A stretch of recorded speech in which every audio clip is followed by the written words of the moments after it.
I was just getting up and I heard the scream of a jet. I look out and I see all the flames coming out of the Twin Towers. Oh my God, and tower number 2 fell. Instantly we realized, you know, there were thousands and thousands of people.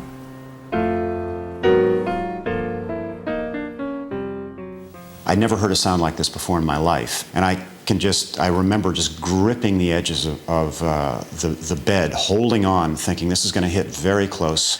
And then I heard the deepest, most resonant, awful thud. I knew it had hit something big, and it was awful. And I'm looking at it, and before I know, the second one exploded because the second plane came in, and I will never forget.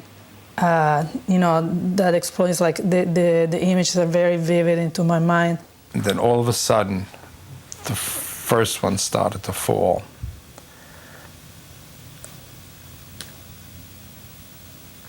People started screaming, people started crying. And I went over to the window. People were buckling at their knees at my job. It was like looking into our backyard. We were so close, and it was horrible. It's the way your body feels is unexplainable. Your whole body goes with it. And what I knew immediately was how many people would be dead.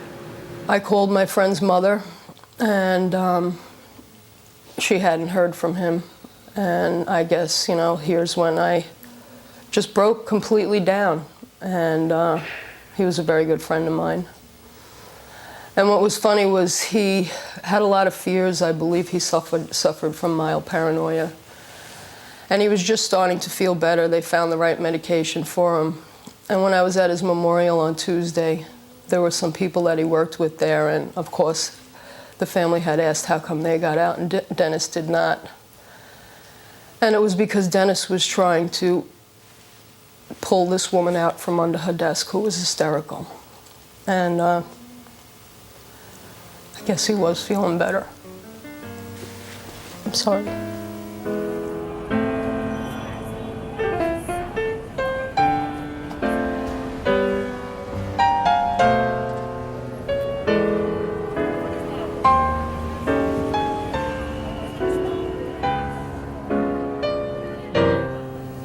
Once I got my breath about me, I kind of put it in the way of I was like a child who has been hurt, a baby, and their first thing is they let out an incredible amount of air, and there is a big gap of silence because they need to breathe in. And I didn't breathe in until the next day, and then I cried about it. The first day after this happened, I personally went around, and I'm ashamed of the feeling, I personally went around thinking, bomb somebody. Boy, well, if we'll just bomb Afghanistan, everything will be fine. If we just, it was almost like that sort of overreaction that had nothing to do with my normal way of thinking. It was like, I just wanted somebody to be punished for this. Well, right away I got angry, because I felt like the two front teeth were punched out of my city's identity. You know, it's like, there's my skyline, that's the identity. And then I felt like this adolescence, you know, and then there go our two front teeth. I having a feeling that I've somehow come apart inside, and that our whole community and our country has come apart. So I went to the services this morning and felt like it was a good thing for me.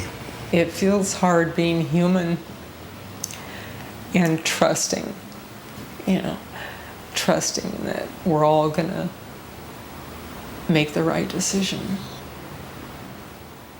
You know, maybe you have lived some of the most enjoyable parts of your life, or the freest, or however one wants to describe it, and that this chapter is going to be very different, and I think it might be.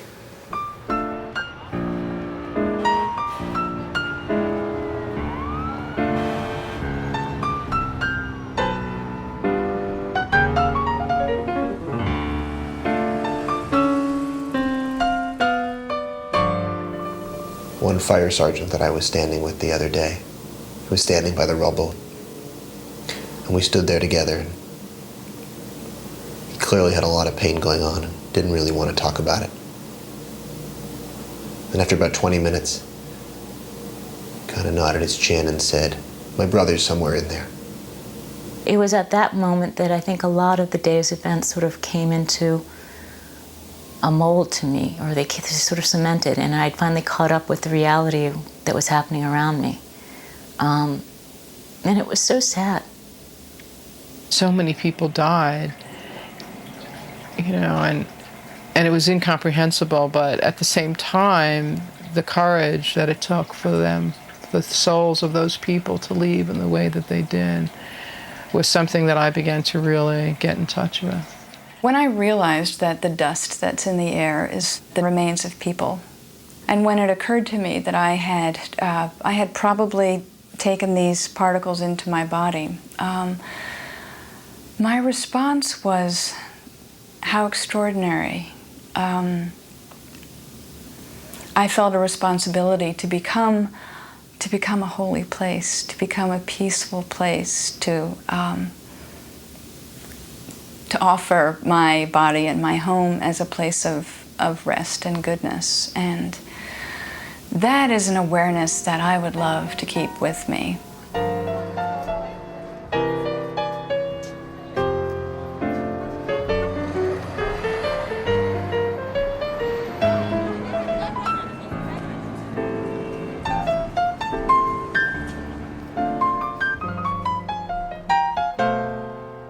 I have great fear that this government does not have the capacity to hold the complexity of the situation, that they're overly attached to military solutions, and I think military solutions are the worst solutions. My second thought after, is my friend Iris okay? My second thought after that was, and oh shit, Bush is president during all this. I mean, what could be worse? For me personally, it's the sense of terror that I get is because I see that my people are out of control, and they, by their lack of awareness, are putting me in greater danger. You can't be a bully, push other countries around, take the lion's share of the world's wealth, and expect to be loved. I think that Americans are so self-centered. They don't see the rest of country, the rest of the world. It's not just that there is a rebel faction, the Taliban, against the United States, and this happened. It is so complex. And I feel that's overlooked in the mainstream media, and I feel George Bush or whoever writes his speeches just ignore this, brush right over it, don't even make any references to the fraught history of our country with that region in the world. I don't believe there is a moral equivalent to this act. I don't believe that even the most horrific of Americans' foreign policy has ever had the malevolent intent toward innocent people that this has had. If one of the things that happens after something like this is that you change your priorities and sort of appreciate what really means something to you, I think buying stuff ain't it. I think we're all doing exactly the things that we shouldn't be doing, and I feel as if we are on some sort of collision course to some really dreadful outcome, and there's not a bloody thing I can do about it. I want to say that dissent is not disloyalty, that we need to be a mature democracy now. We need to be able to hear each other's positions, and we need to be able to hear each other's fears. There's a saying that goes that when the two elephants fight, the grass suffers. And the common people will suffer for this war.